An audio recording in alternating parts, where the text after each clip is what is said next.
Hello, everyone. My name is Jamie Westman, and I'm the Social Media Director here at House Hunt.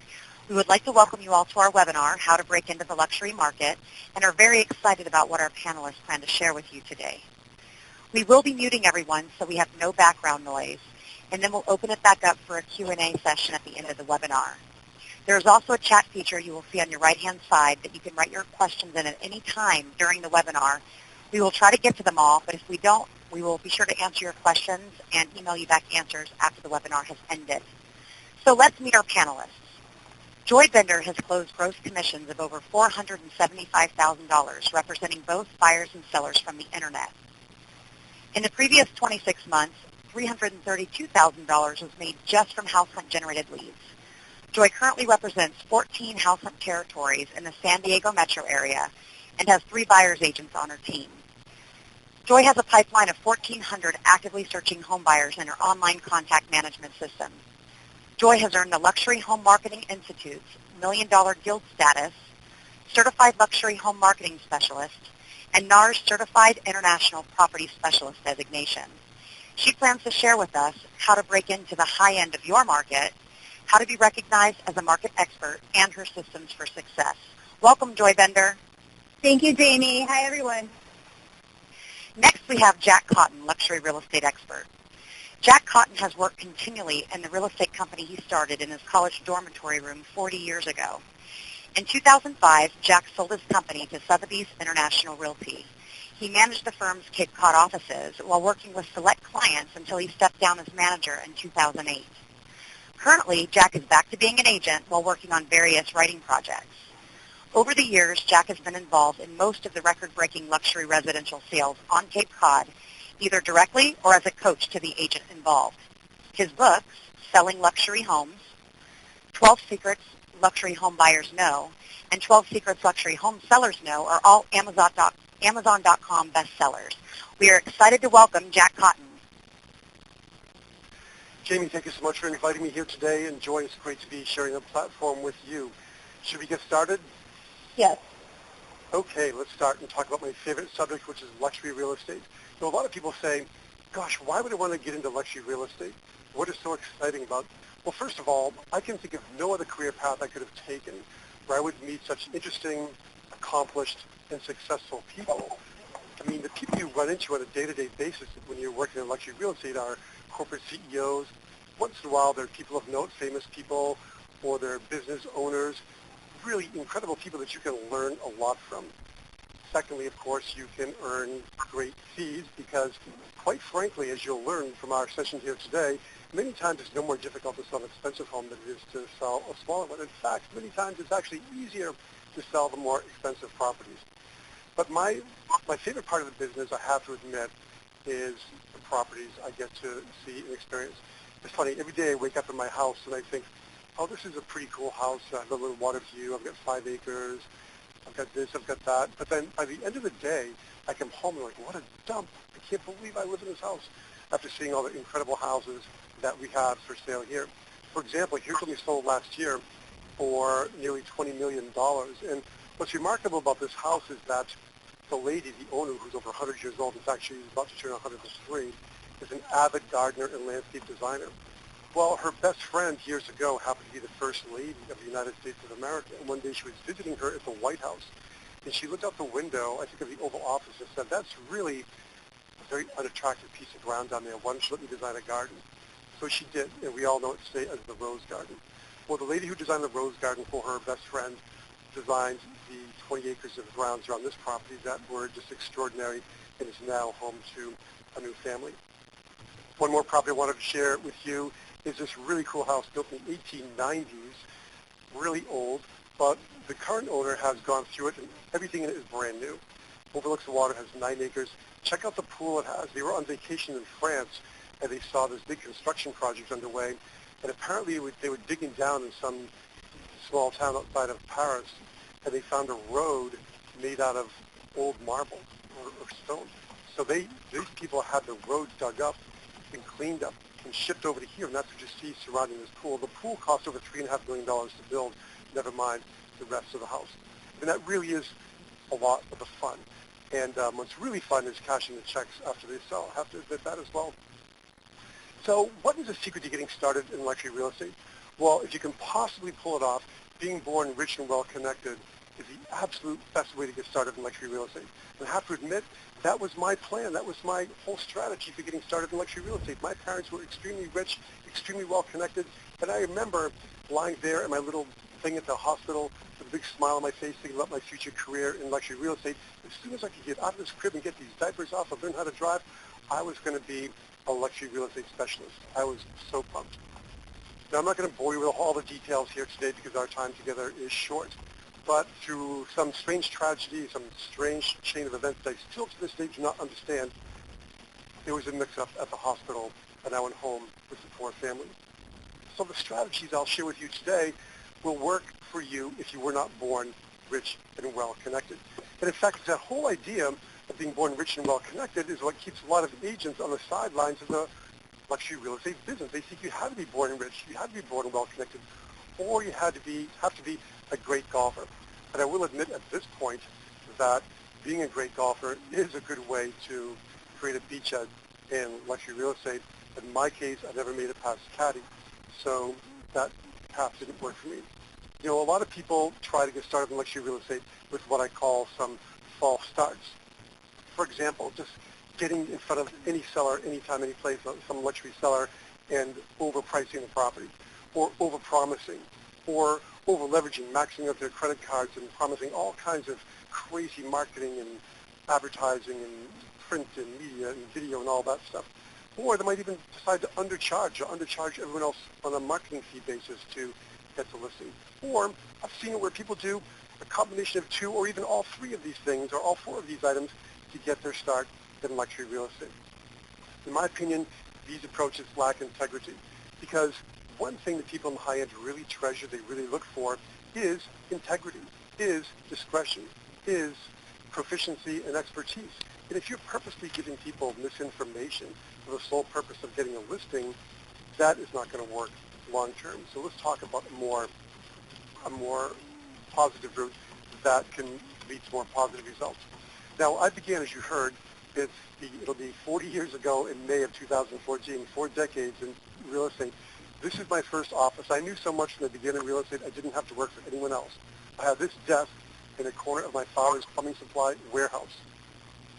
And it was pathetic. It was so sad. I used to make my own signs. That's how bad it is.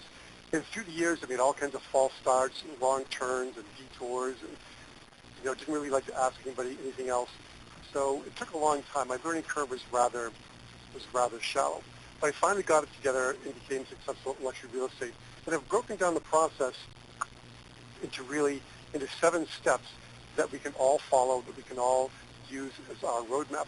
And I'm going to give you an overview of the 7 steps right now so that you can create your own roadmap to become a luxury real estate specialist. So let's begin here. The first step is to map your market. And that sounds pretty simple, but you need to know where you want to work. So you need to map your market, create some benchmarks, and establish expertise that other people value, other people being high net worth individuals. I call them here high net HNWIs. So benchmarks are, what are things selling for per square foot? Or what are things selling for per front foot? Or what are things selling for as a percentage of their property tax assessment? You need to establish some benchmarks in your area. And are there people of note in your marketplace? Who built the houses in the marketplace you want to specialize in? Who designed the homes that are in the marketplace you want to specialize in? You need to become an expert in your market. You need to create a 2-year history, which I'll talk about more in a second. But when we're talking about high net worth individuals, I've identified 4 categories. I won't go into the details of each and every one, but I call them the wannas, the kindas, the reallys, and the supers, and they all have their little individual characteristics and unique attributes. But let's talk about the common traits that we can find among all 4 categories of wealthy people. It's helpful for us to know with whom we'll be dealing. First of all, you might find it interesting to know that only 5% of the United States population qualifies as being rich if you define rich as having $1 million in net worth. That is a small percentage of the U.S. population. However, Most financial planners and investment advisors have a more stringent definition, and their definition is having $1 million of assets, not including the value of your primary home. This cuts it down to about 1% of people in the United States of America who qualify as being rich. That is a small slice of our society. They typically will spend like crazy on one or two things, and they'll often be cheap on other stuff. We were talking yesterday about the fact that, people arrive here on Cape Cod in a 25 or 30 or 40 or $60 million plane, and they have a 30-year-old car, so oftentimes even a Subaru or an old Ford station wagon. They'll spend like crazy on one or two things, and they'll be really cheap on other stuff. They'll even take soap out to a hotel and bring it home. We have people here in the Northeast, which is a little bit more conservative, that really look down their nose at people who spend a lot of money on cars. Like if you drive a Bentley or something, people think, oh, what's he trying to do? But if you spend $1 million on a boat, nobody even bats an eye. But they like to be unique. They hate to be manipulated. They don't want to be played. Again, they want integrity. So when we think about creating our marketing plan and creating our listing presentation, we need to keep these definitions in mind so that we can cater to them and give them what it is that they want. So talking a little bit more about market mapping, my suggestion, if you're breaking into either luxury real estate completely, or in some cases, people are already successful in luxury real estate, but they want to break into a new luxury real estate market that's adjacent or near to the one they're already working in, start by creating a 2-year history of every property that exists in that marketplace. Who owns it? How big is it? When did it last sell? What did it sell for? Again, what were the benchmarks? My favorite benchmark here are assessment ratios. That won't work in every single state, like Florida and California probably is an exception, but you need to find a benchmark. Absorption rates. What are the price per something, price per square foot, price per front foot, price per acre, price per something, so that you can establish some benchmarks that will help you in advising people about the pricing of their property. Who are the prevalent builders and architects? And again, who are the people of note in your marketplace? As an example, here's an island just south of where I am on Cape Cod where we did some market mapping. All the yellow pins of this map represent a property that sold for $5 million or more. And next to each pin, we have a spreadsheet that corresponds to each pin so that we know the name, the buyer, the seller, the acreage, the price, the date, and a little bit about the property and the person. So that's how you map your market. One agent that I've been coaching sent me a picture of his wall in his office where he actually had the maps, the assessment maps, the town maps blown up and put on the wall of his office so he could see exactly what's going on in his marketplace. So step one is to map your market. Number two is remembering that high net worth individuals like to be unique. They hate to be manipulated. They don't want to be one of the pack. We need to be unique and different ourselves. So we need to develop unique selling propositions that will create value in the minds of the people who we're endeavoring to serve. I call it sweating the USP. Some people have heard of SWOT analysis, but I call it sweat analysis, which is strengths, weaknesses, everything they do, and turn it around. What can we turn around? Now, again, the Reader's Digest version here, because if I'm going up against a luxury competitor in a new luxury market, and for example, their weakness or everything they do might include never showing their own property, well, I'm going to turn that around into one of my USPs to say that I always am present for every showing of your property. I accompany all showings. In fact, Mr. Seller, except for you, no one's going to know your property better than I do. It's critical that I'm there for every single showing. One, to provide security for your property, but two, to make sure that there's no misinformation, and in fact, all the great attributes of your property are properly conveyed. So we sweat the leaders. What are their strengths? What are their weaknesses? What can we turn around that they're currently doing and turn them into our own USPs? Okay. Step three is to turn gatekeepers into allies. People in the high end, affluent people, all have gatekeepers. And a lot of people, a lot of agents who are breaking into luxury real estate, they hear the name gatekeeper, they think of guard or bouncer. This person's keeping me away from the people who I want to serve. That's they're an obstacle to what I want to do. We need to learn to make gatekeepers our allies by bringing them value and making them look good in front of their high net worth individual clients. And we do that by marketing to them the expertise we gave when we mapped our market. First of all, the areas of expertise we need to develop are expertise in markets and value, pricing, market preparation. Some people call it staging. I like to call it market preparation. We have to become experts in marketing. We have to become experts in negotiating. And you can get designations like your CRS, your CFE, or your luxury home marketing expert designation to sort of abbreviate or codify all these areas of expertise you have gleaned. But these are the 5 areas of expertise people in high end really look for. They want experts in every aspect of their lives. They have medical experts, they have legal experts, they have tax experts. They want to deal with someone who they perceive is a real estate expert. And you can become, the whole goal here is to actually become their trusted advisor. So once we have this expertise that we gain from mapping our market, we can, here's some examples of gatekeepers.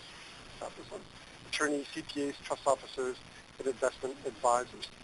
Now, these are people we can market to when we have the expertise we gain from mapping our market because they are fixated on the tax consequences that their high net worth individual clients are subjected to, especially property taxes and inheritance taxes. The way that people in the high end avoid or reduce their inheritance taxes and property taxes are oftentimes to put the properties in trust. They do corporations. They do all kinds of things. But the common denominator is they need CMAs every single year.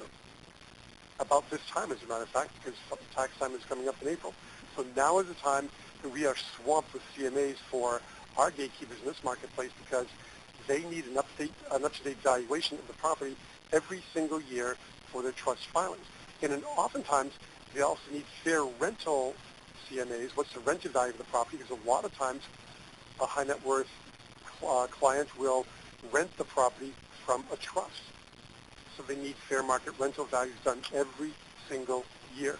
So when you have this expertise you gain from mapping the market, you can market that expertise to the gatekeepers and make their jobs easier by supplying those CMAs to their clients.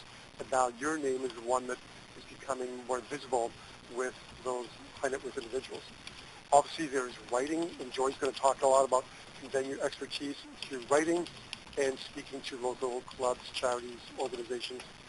For example, when you speak at a Rotary Club, who's typically in attendance? Attorneys, CPAs, trust officers, and investment advisors. You're talking to the gatekeepers, and you want to convey your expertise there. Step number 4 is to always exceed expectations by having a process for everything. You know, when you show up at a Ritz-Carlton hotel to check in, the person behind the desk doesn't say, oh my goodness, somebody wants to check in, what should I do next? They have a process. Affluent clients demand consistency, dependability, and they want results. And you can't do any of this without having a system and a process. I, for example, have a pre-listing process. Because of the pre-listing book, the cover of it is right there. But I want people to know me even before they get to meet me. I want to make my first appointment to be more like my second appointment. So we deliver this right before our first appointment. And the pre-listing presentation is really designed to set the expectations of the high net worth individual. I tell them what's going to happen before the appointment, how I prepared for it, what's going to happen during the appointment, what's going to happen between the first appointment and the second appointment, and what's going to happen on the second appointment, and including their signing of a listing agreement. And if you want a copy of my pre-listing presentation, you can send me an email and I'll send you a PDF version of it. But process is critical. For pre-listing, I use a 2-step listing process, as you heard. And quite frankly, there's a little bit of performance art in the whole listing process. When I walk through and I tell the sellers, first thing we're going to do is we're going to talk, then you're going to show me your property, then you're going to go back through it again and measure and dictate every detail of your property, and then I'll answer any questions you have. Then I'll have the information I need to go ahead and create a marketing plan and start my CMA. So it's really almost like performance art when you're on a listing presentation. Step number 5 is really what I call the big O. And aside from thinking that you need to be born rich and well-connected, the big O is what holds most agents back when they think about getting into luxury real estate. Big O stands for that objection. And you can imagine what it is. Hey, Jack, how many homes have you sold over $1 million in my area? How many homes have you listed over $1 million? Have you ever listed a home in my area? And the fear that agents have of hearing this question sends them over the edge such that they don't even want to get into the luxury real estate business because they have no idea how they're going to handle that objection. The way I suggest you handle this objection is to don't run, don't hide, hit it head on. I talk about, Mr. and Mrs. Seller, we do limited edition real estate. I'm only going to take blank numbers of listings, and that's it, and our capacity is that we want to give every single person professional and limited edition service. We limit the number of listings we can take. But if I'm breaking into a new market, a place where I've never listed a house before, which I did a year ago when I went to a new market, and I was at a $14 million house, and the seller said, how many homes have you listed in my market? And I said, none. How many homes have you sold in my market? And I said, actually, I have not sold any in your market. In fact, I didn't say this to him, but I thought to myself, I've never even been here before except for one time on a bike ride. So here's, what do we say? Mr. and Mrs. Seller, I'm here to make my mark in luxury real estate on your property. In fact, every move I make, every breath I take is going to be focused on getting your property sold. It's going to be the first thing I think about every single morning, and it'll be the last thing I think about every night before I go to sleep. In fact, I'm not going to take one more luxury listing in your marketplace until your property is under agreement. You'll be so thrilled with my service and the results I get for you that you won't be able to wait to refer me to your friends and your associates. How does it feel, Mr. and Mrs. Seller, to have somebody so focused, so committed, so driven to get your property sold? And it works. I've done it. Step number 6 is your first listing. Again, to get your first listing, you've got to have a killer pre-listing presentation and a killer listing presentation, and that requires more process. So again, I like a 2-step process. I really think that even if I know everything I need to know about the property before, the first appointment, part of my showmanship, part of my performance art is not telling them until the second appointment. It creates a greater sense of value on my whole process, and it makes them hang on the edge of their seats longer. So it's a very important part of that process. But my listing presentation is broken down into 3 sections. The stuff that everybody does in real estate, signs, MLS, internet, and so forth. The stuff that my company does. But then what are your USPs? What are the things that you do that are different and better than everyone else? And that's what we did when we sweated our USPs a couple steps ago. I'll give you some examples of that from my own listing presentation when we get to step 7. And here we are. Step 7 is to get that property sold and tell the world. So some of the things I have in my own listing presentation are the fact that we just don't do a brochure for your property. We do a hardcover book. We can make these through Shutterfly. Here's an example here in the photograph you can see on your screen. A lot of people do brochures. Not many people do hardcover brochures. We talk about photos. Everyone takes photos of property, but no one does it the way we do it. We do what's called HDR. It's a high dynamic range photography. Mr. and Mrs. Seller, you should see my photographer. You should see his camera. In fact, here's a picture of his camera right here. You can't believe there's buttons and dials and readouts all over this thing. My photographer is an expert on working this camera. She can make it do anything she wants it to do. But you know what? I've been doing luxury real estate for blank years, and I know what makes a buyer's eyes light up when they walk in the front door of a property. So I help the photographer frame those pictures so that she gets the best angles, the best views, the best aspects of that property so that I can make a buyer's eyes light up when they're seeing the property online. In other words, I'm art directing that photographer who's a great technician, but I'm the one who knows how to direct the photography so your property looks in its best light. Then we talk about the importance of the internet, and we were discussing amongst ourselves before this session began how important it is to be high-tech today, and Joy's going to talk a ton about that. She's just such an expert on this aspect of real estate marketing. But if you're not online, you're going to be the bread line, is what I like to say. So we'll talk more about internet marketing shortly. But don't forget, not just because I'm an old guy, but direct mail is still important in the high end. In fact, in my own personal business, the more other people go high-tech, the more I'm working back towards high-touch. So to me, cutting down trees to make beautiful brochures and hardcover books and nice mailers is a critical aspect of my business. I use technology to allow me to be efficient and stay on top of everything and to create a great customer experience. But at the same time, high touch is important for me as well. The last thing I talk about in my listing presentation is the importance of video. And again, just like with photography, quality is critical. You can't walk through a house, a multi-million-dollar property with your iPhone taking video. You've got to hire a good videographer to do that. They need to be the ideal length. If you can possibly keep your videos at around 3 minutes, that's the ideal length. You want to title your videos for search engine optimization. And one thing to think about is if you have narration in your videos.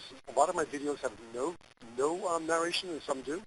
But you always want to have a transcript of your narration and post that on YouTube along with your video, because that helps with SEO also.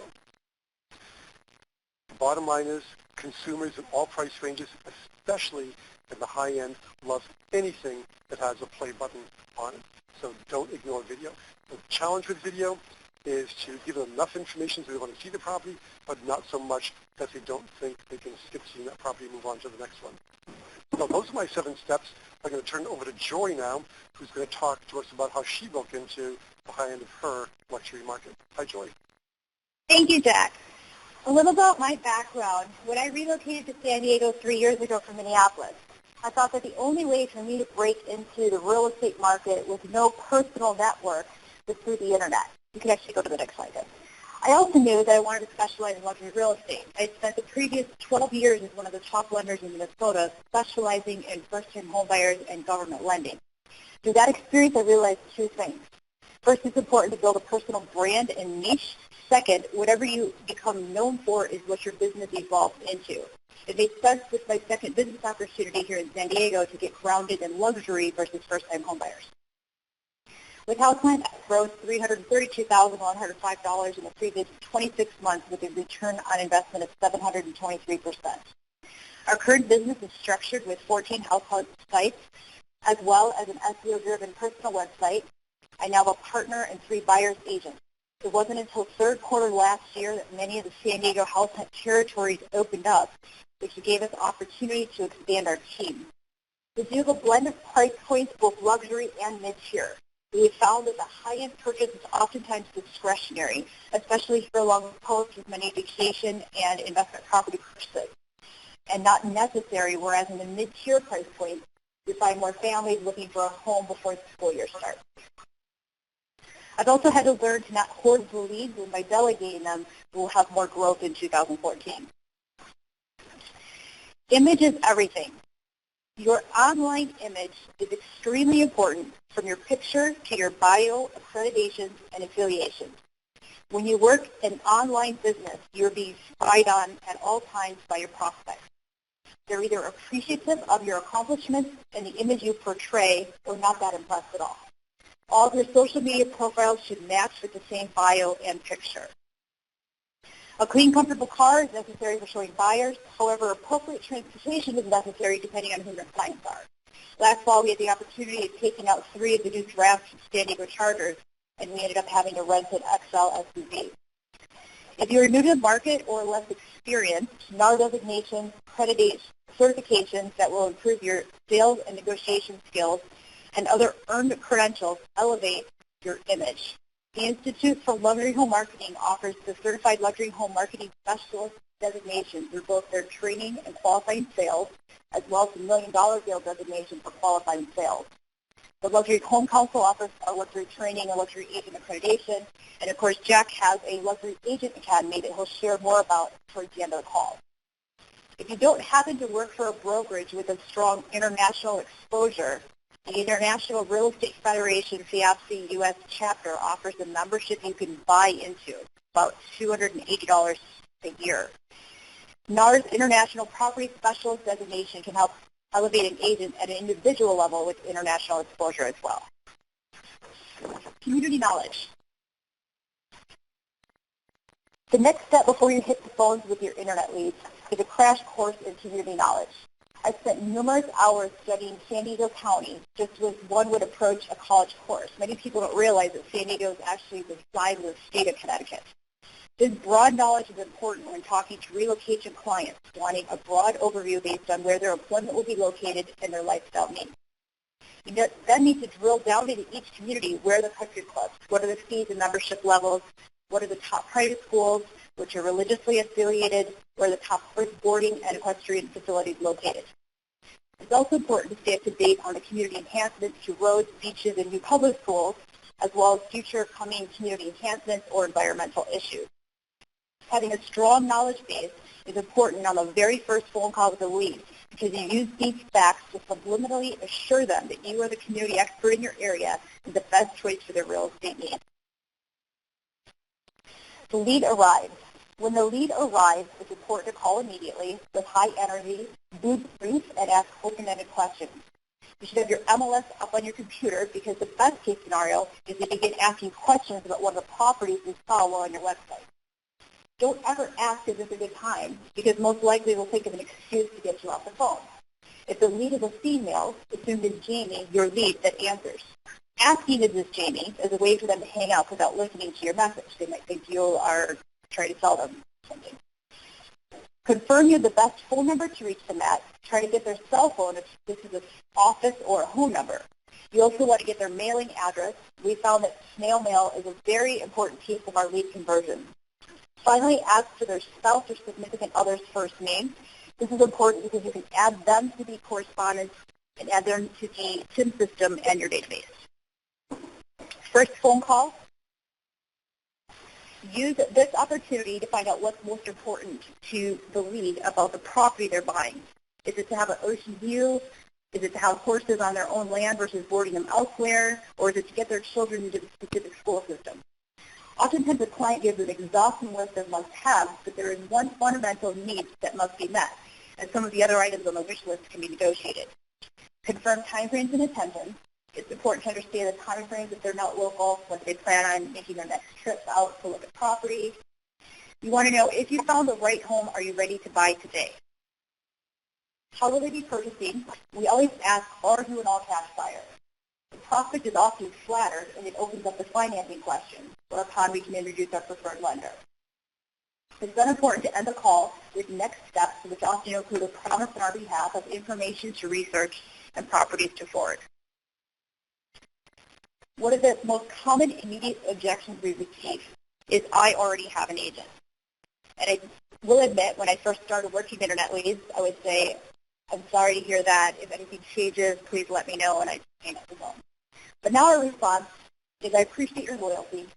Over 80% of our clients already have a real estate agent in mind, and we begin working together. This is actually a pretty true statistic. I mean, very true. I have one of the most successful real estate teams in San Diego. For the amount of business we do, our relationships with San Diego brokers are very strong, and we constantly get heads up on pre-market property. It has helped many of our clients gain access to non-MLS pocket listings. Is this something that would be of value to you? I then get them to agree with our next step so that we can continue our marketing process with, why don't we agree to keep an open mind? The other objection we often get is just beginning my search. They use us to rush us off the phone. Like, there's no reason to really have a phone conversation. They're just beginning to browse online.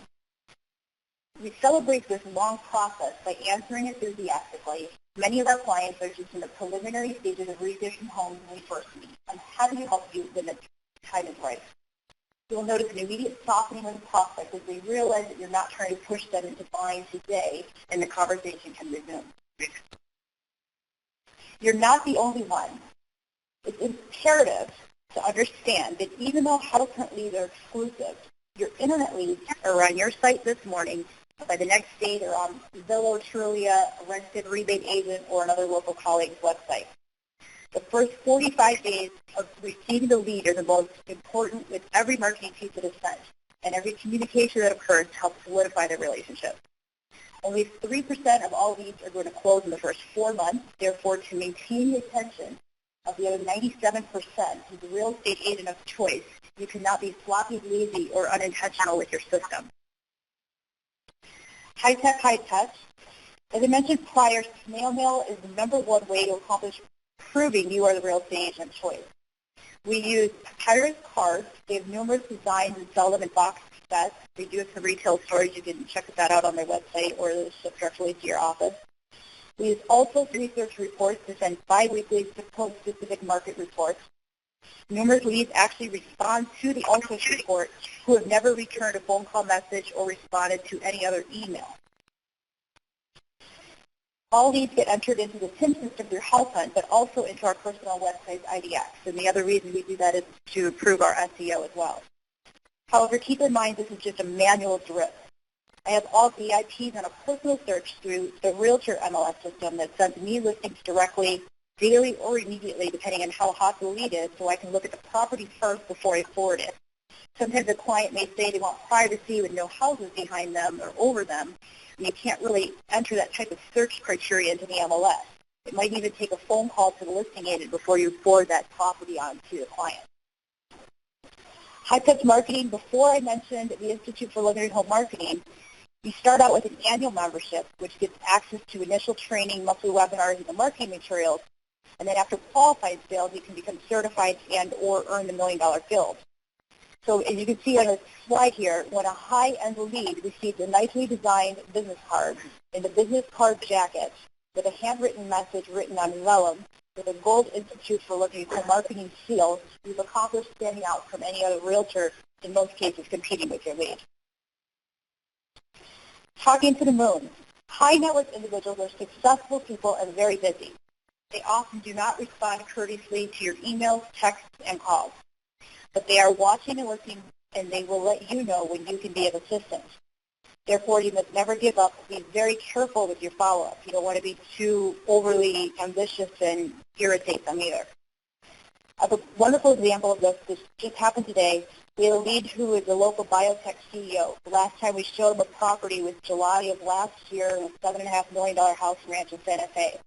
I probably attempted at least 25 contact attempts beyond the IDX and the Ultra Strip that he's on, via text of individual properties, direct property emails. We sent him Christmas cards, voicemails, and I received no proof of life until this morning. Actually, we started worrying that maybe they decided to work with another real estate agent. A new listing came on this morning that fits their needs perfectly. I forwarded it over via text with the link to look at it directly online. And I received a response, can we see it today at 4 p.m.?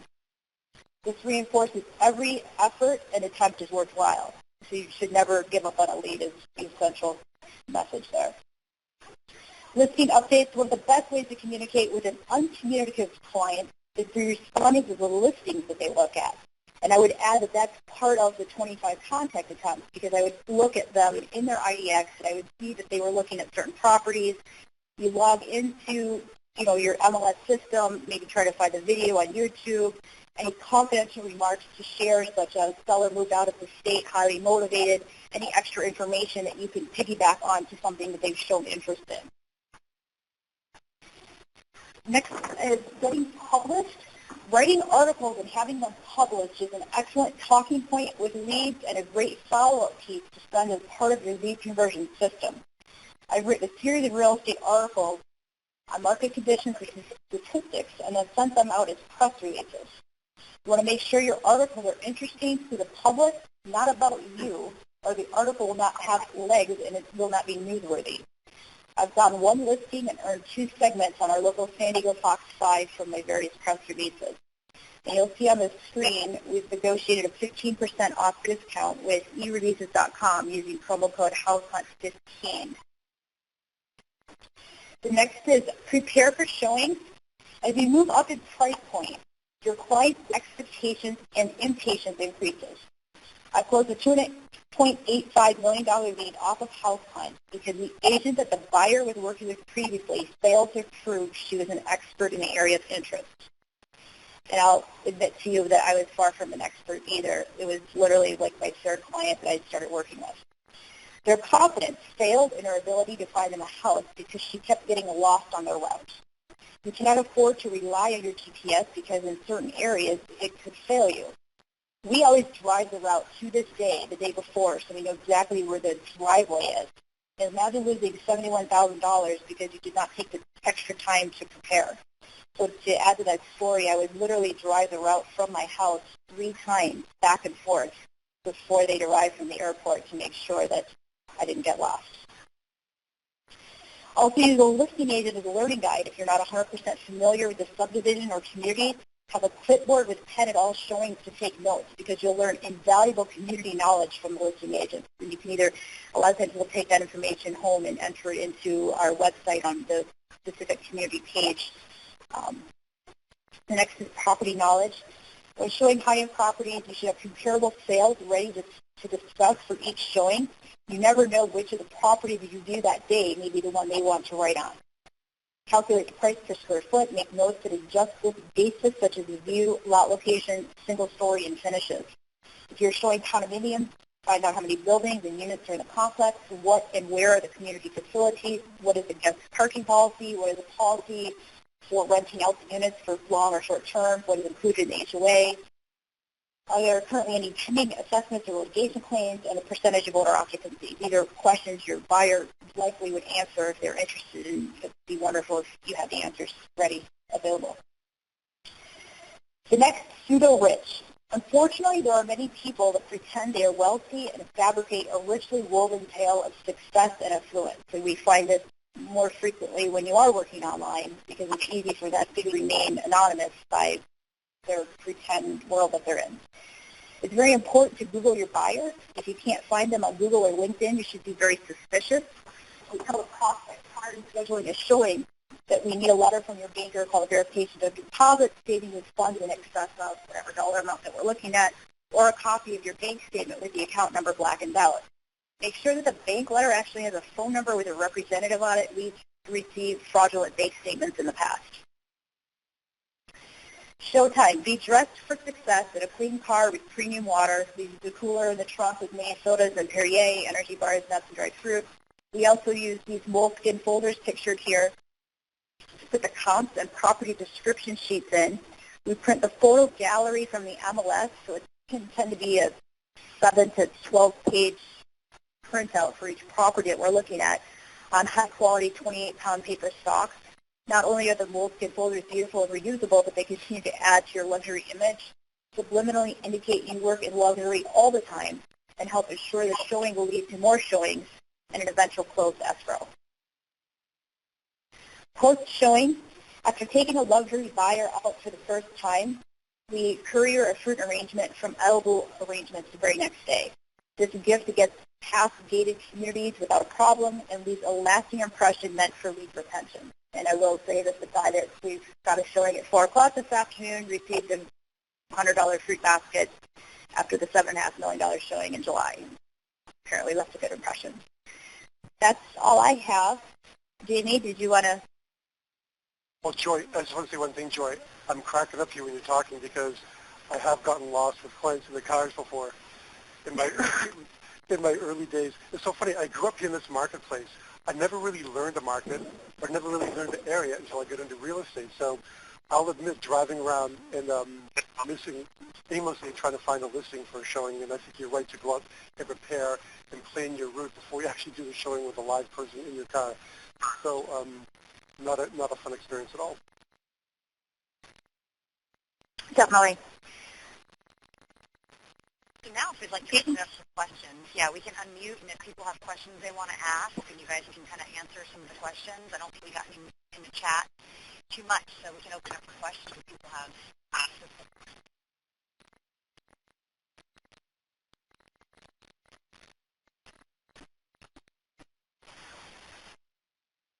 Jack, did you want to share about the Luxury Agent Academy? Sure, I can talk a little bit about that. First of all, if you are interested in getting into luxury real estate or just want to enhance your current business career, I created a business plan in Microsoft Excel. You have to have Microsoft Excel for it to work, but just go to luxurybusinessplan.com and you can download the business plan for free. And Joy talked a little bit about our Luxury Agent Academy, which started at the beginning of January, but we're on module 2 now, but if you sign up, you can still, log in and start the first 2 modules and then continue with the training with everybody else who's already in there. But basically it covers the 7 steps we talked about here today, so we devote an hour to each one of them along with a workbook. And each session is broken into 2 or 3 sections so that you can start and stop as you want to. And all the training stays online for at least 1 year, so you can go back as often as you want to review and learn about it. And at the end of each module is an assignment. And then during the series, there are 2 live 60-minute call-in webinars so you can get one-on-one your questions answered. We charge $1,095 for it, but through House Hunt, we're able to take $500 off if you enter this code, LAA500, where you go to luxuryagentacademy.com. So that's everything about Luxury Agents Academy.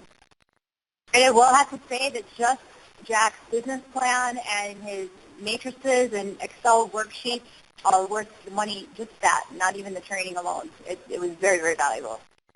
That's right, you took it. I forgot that. Yeah, it did. So, Joy, I think someone wanted me to go over the past 3 slides. Did I go too quickly? okay, we can go back to those. We to see Pseudo Rich. Oh, yeah, I guess, Jack, you wanted it. You had a little bit to add to that, too, experience with that. Well, yeah, we don't have a ton of problem with it, but we had one recently where just all my alarms are going off. First of all, very few high net worth individuals come to a showing all decked out in their jacket and tie. And just something about the guy. He talked about his yacht. I've never heard a person who owns a yacht refer to his yacht as a yacht. So when somebody talks about my yacht, my alarms are going off all over the place. And it turns out this guy was trying to impress his girlfriend. He came with another broker. But, you know, it's just something you really have to be aware of, that there are some fakers out there. Some of the properties we list, like the one I showed you initially for $19 million, $19 million is a lot of money for a house. But guess what? The artwork in this house was over $60 million. That's $60 million. And by the way, this is a house that the owner used roughly 14 days per year. So even in her house that she spends 14 days a year in, she keeps $60 million worth of paintings hanging around. So you can imagine that a lot of people wanted to get a look inside this house. So we have to do some screening. And quite frankly, these days with the internet, it's very easy to screen people. And I was telling Joy yesterday that if a high net worth individual comes to you, or one who purports to be one, and you can't find anything about them on the internet, it either means that they're really, really, really rich or they're fakers. So typically the script we use, we just had to use it yesterday, as a matter of fact, and somebody who's a little bit suspect is, Mr. Potential Buyer, my seller client likes to know who's coming into his property. Would you mind giving me a little bit of information, such as, you know, where you work, what's your company, you know, what's your background, who's your banker, just very friendly like. And when you frame it from the standpoint of my seller likes to know who's coming into his property or coming into her property, that sort of is a smoother way, and that's something that a real person can certainly understand and identify with. Okay, so someone is asking about getting designations in high-end real estate. So to start with, the Institute for Luxury Home Marketing is the same company that actually Keller Williams and I know Better Homes and Gardens, there's a few other real estate brokerages that uses that institute to offer their luxury designation within their brokerage. But any of us can get a membership, and so before you earn your sales, if you're just a new agent getting started, you would just be a member. And so your business card jackets wouldn't say Certified Luxury Home Marketing Specialist, they'd say just member of the Institute for Luxury Home Marketing. You still have access to both marketing materials and the webinars and the trainings. You could add that to your website, get the logos and whatnot, put the logos on your cards. And then after you have either 4 qualifying buyer representation sales at the top 10% of your market, or 2 listings, you can become a certified luxury home marketing specialist. So those earn sales, and then if they're over $1 million, I think you had to have 2 over $1 million, you can have the $1 million guild status, which is another logo that you can add to your website. And then the Luxury Home Council offers a luxury training and agent accreditation once you complete both the training and the sales required. The Certified International Property Designation through NAR was actually rather challenging. It was one of the most intensive trainings and tests that I've ever seen in any of the NAR certifications. And you had to have proven sales with people of international background to receive the designation. You even had to have some volunteer work, I believe, in there as well. So it was pretty intensive. It was about $600 or $700 just to pay for the market for the study material to even get started. So it was actually quite expensive. I think it probably ended here about $1,200 because then after you take your test, then you have to pay to join, which is another $200. But it would definitely be worth checking out, and they have different LinkedIn and Facebook groups to network with other agents to be NAR International Property Specialists. So as far as and then the other final thing was the international, the Real Estate Federation, FIABCI US, it's FIABCI US chapter. That's rather inexpensive. It's only $300, I believe, for an individual membership. And you can add that logo to your website, your business cards. You can network. They have actually both them and the Luxury Home Marketing Institute have conventions like twice a year where you can go and network with agents all over the country for referrals. So I think that probably answers that question. Yeah, I see another question here. It says, what would you recommend for marketing high-end homes? I'm not sure if she means actual marketing ideas or if she's talking budgeting, but what do you think, George? Should we talk about marketing or budgeting? I'm guessing she's talking about budgeting. She said something about don't over-leverage yourself on a listing. Okay, yeah, I can only see one line here. Well, basically, if you own a company, if you're a broker, from a company standpoint, ideally, you want to keep your marketing budget at 4.1% of GCI, maybe another 1.4 promotional of your brand, so that's 5.1%. As an agent, you can afford to spend a little bit more because obviously your GCI is going to be smaller because you have a split with the company. And I've seen some agents spend as much as 20%, which I think is crazy. And I see others spend as little as 5%, which is probably not enough. So probably a nice average number for marketing a listing is 10% of the expected commission. Understand, though, that when you list a house, and let's say, just to keep the numbers simple, that you list a house and your expected commission after splits and everything is going to be $10,000. So that means if you choose 10%, you can expend $1,000 on the marketing. Again, I'm just keeping the numbers simple. But the one more step you have to take is to figure how many listings does it take for me to get to one sale. So, for example, if it's 1-to-1, you can afford to spend the whole $1,000 on that one listing. If you're listing 2 properties to sell one, now you can only afford to spend $500 per listing to stay within that budget. So again, the numbers are artificial to keep the math simple, but budgeting is critical because it's so easy to get caught up in spending lots of money on marketing your high-end listings. But 10% as an agent is a really good number to use, I think. Let's see.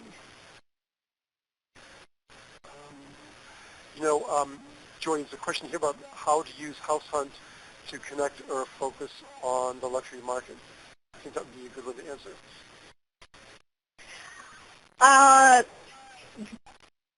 Territory is very important, but we did structure this webinar to mean the high end of your market because I'm from Minneapolis, and Minneapolis, the high end would be the lake homes or some semi-custom homes. Right. That's the high end of that area. Or, if they live outside. How do you use House Hunt to connect with your luxury market? Well, I use House Hunt to get the leads, and then I run with it from there through the outside sources, if that makes sense, to, they continue in the House Hunt system. I don't ever take them out. I leave them in there to get all the House Hunt marketing and postcards and everything that they have set up through and I set them up on the drip campaign.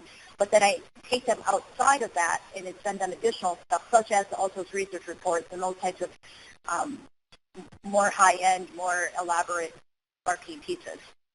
Does that answer that? Yeah, works for me. Someone else wanted to know where they can get the spreadsheet. So here's the website for the business plan spreadsheet. And Joy, one thing I thought would be fun to talk about, because I'm having a hard time reading the questions, but when you talked about writing being important, obviously as someone who's written books, I could not agree more, but I also think that when you write reports, people in the high end really value information and interpretation of information. They may not always agree with you, but they really appreciate other people's interpretation of information. So if you can write reports about your market or write reports or white papers on getting properties ready for sale or things you should watch out for when you're buying a property in San Diego, for example, those are great things to offer people, on your website, on your marketing. Somebody may see an advertisement for a colonial big house somewhere, and they really want something all on one floor, but when you have a report on the 7 biggest factors buyers should consider when investing in San Diego real estate, they don't like the house, but they like the report, and now they've entered into your funnel so that you have something you can connect with. And lastly, I think The writing that Joy talked about is important for getting people's contact information. It's an ethical brat. I'd be happy to send you this report. Where would you like it? Mail address or email address? Yeah, absolutely.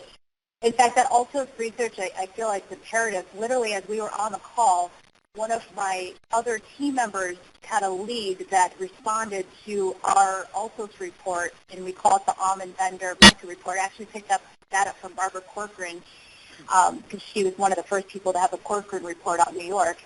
And they responded back, hi, I'm looking for, 3 bedrooms, 2 baths, and Bonsall. She hasn't responded to any phone calls or any other emails. So it's rather interesting what medium people actually respond to. Someone here just asked a question, what territories do I have? Cardiff, Solana Beach, Del Mar, La Jolla, Fairbanks Ranch, Mission Hills, and then our mid-tier territories are San Marcos, Rancho Bernardo, Poway, I think I'm missing a few, Del Mar Heights. Relocating to a new area but has extensive experience in a current market, best way to transfer to the new market. First study. That's a whole other webinar. Yeah, it's essentially I just did that. I spent 26 months building that. The first thing is really studying and trying to learn. I know more than some other agents here in town who take it for granted because they live here full time. And I've also made it important to learn where are all the luxury properties, because there are luxury properties. There was one last year for $29 million up in Paula, which is a good 45 minutes from the normal part of San Diego. So it's just a good idea, too, to be familiar with where are the most expensive properties in your area, even if they're quite a bit ways away. And anyone can feel free to email me any questions as well if they have, and I could try to get back to them in a couple of days if they've got any further questions on some of the things, because I know we went kind of fast through some of the different resources. We really appreciate your time. One point, Joy, I think you really made well is that, especially when you're talking with leads from, say, House Hunt, you have to understand that people are early in the process.